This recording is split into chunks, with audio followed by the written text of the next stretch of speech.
So 2024 is apparently the year of beef with black folks, from Katt Williams, all the black comedians that's going back and forth to now the rap beef that's igniting between Drake, Kendrick, and J. Cole and everybody, Rick Ross.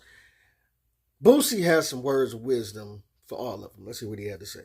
Boosie had this to say, tweeting, "Everybody gassing up rap beef, shaking my head, all excited saying this hip hop. Well, everyone in the crew not gonna see it that way. And when it pop off, it really goes down. So when someone from one of these crews die, don't say they stupid, shaking my head. Go support them in court like y'all supported that rap beef. How would you feel if your family died because of hip hop rap beef? I'm from Louisiana. Every rap beef I've seen, people die. Y'all so happy about who's gonna win or lose, but a mama gonna lose a son. And ain't none of y'all gonna go to the funeral, shaking my head." And so, as much as I know people love to see blood, like black folks love to see, because we can't get enough of the beef. 68 million views Shannon Sharp got from the Katt Williams episode where the beef ignited. And how many subsequent views was ignited after all of these people responding and going back and forth and this, that, and the other, right? And it just, for me, it just wasn't our greatest moment as black folks. You know what I'm saying? To me. But a lot of people loved it, right? A lot of people love this beef that's upcoming. And yes, a lot of times it is entertainment, right? Just friendly sparring, right? As far as what the main rappers that's partaking in it might view it as. Hopefully that's what it is. And hopefully that it's not what it became to be between Biggie and Pac and all of that, where it becomes deadly. But we do know that in today's era of rap, maybe not with the huge superstars, but with a lot of the big rappers of today, it is a lot of people dying in some of these back and forths. Young Thug, them YSL, they in jail, and people done died and got shot at and stuff like that because of back and forths, right? A lot of rappers from, don't get me with the names, but I don't know. But a lot of the younger rappers are definitely getting shot at, dying, like back and forth. It's a whole lot of that going on in today's rap. And I'm just saying, but the other angle that Boosie takes on this, which he is totally right on this, is that a lot of times it's people that ain't even heading the beef. A lot of times it ain't the megastar that's rapping. It's his homeboy from the hood that he done brought around to be a security guard, you know what I'm saying? That feel like he want to prove something. And so he feel like when he see the opposition, it's on.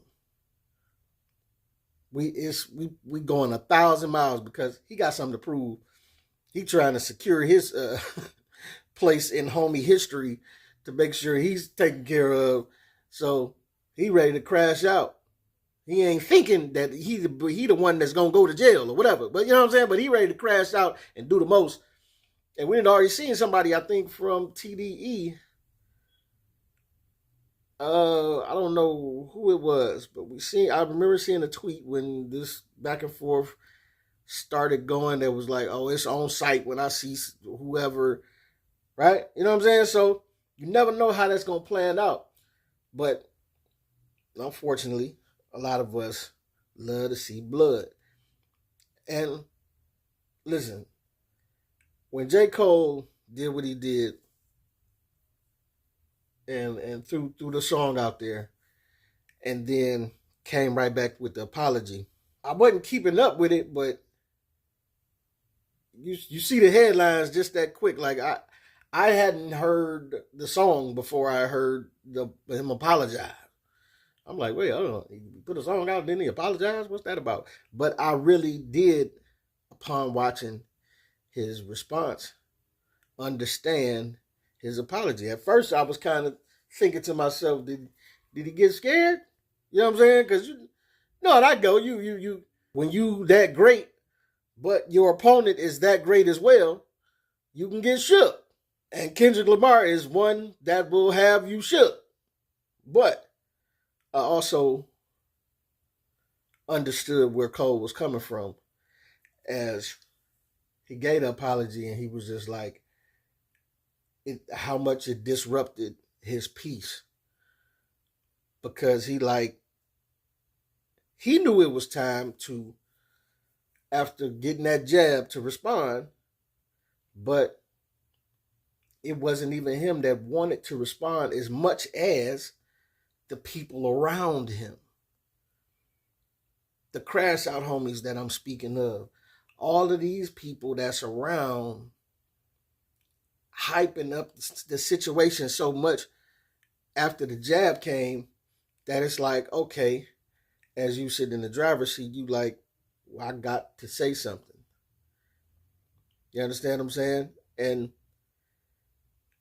even though the situation went badly, you could look back in the day with Biggie and all the back and forth with Pac, people were egging Biggie on to respond some more to after it got to a place that was crazy.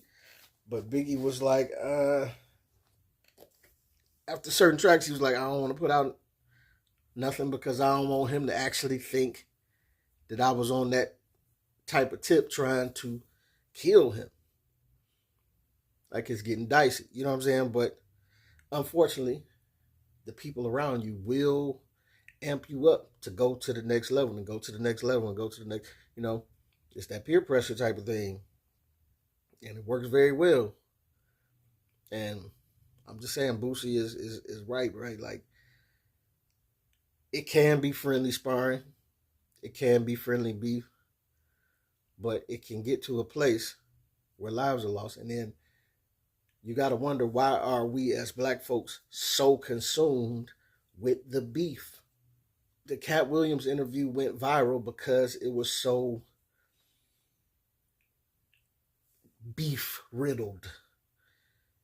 It was fueled by a whole, let me tell all and let me take shots at everybody in the comedy game, in the black comedy game.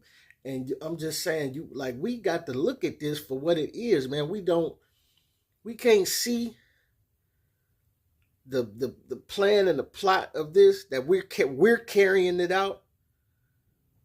We were very much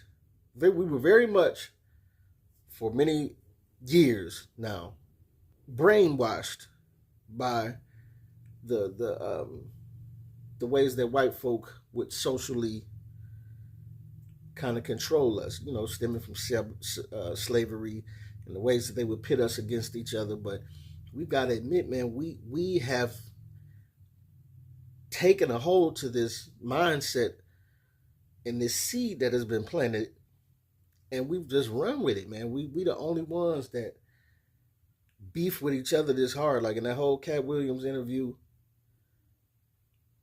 I don't even think he only mentioned one white comic, and that was Gary Owens.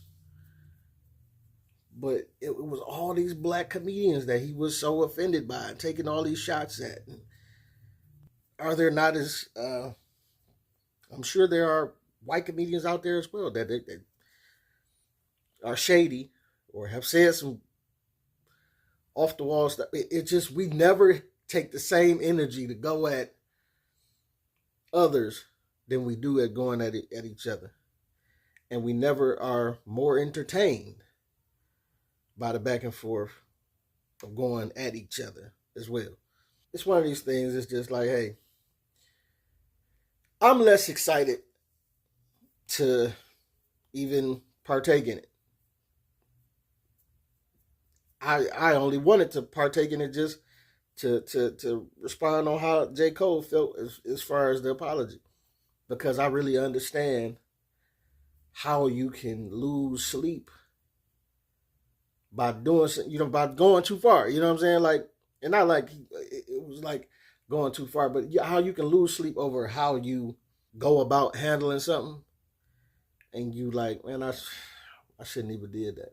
Even though everybody around you is like, or even though the viewpoint is you were right in doing so as far as what normal people would probably say, but it still just felt like, I just gotta admit, man, I'm not in the place where I used to be where I'm as excited for the beef.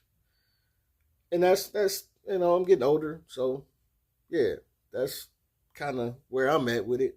And I understand the youngins is where they at with it, but it doesn't excite me like it used to. Like I could think if this was years ago and this happened, like I would be like, oh, what did you? But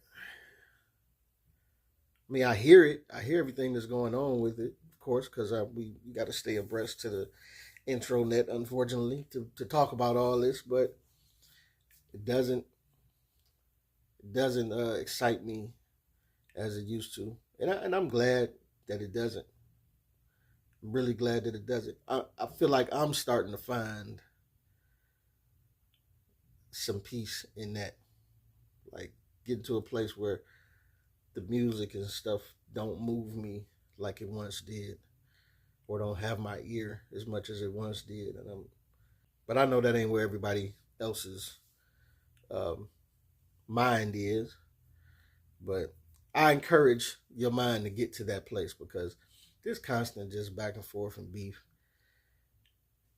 it's just it's not generating money for us, for one, and it's only helping feed this monster of folks going to jail, folks getting shot at, folks being violent with one another. It's not just entertainment when you end up really looking at it.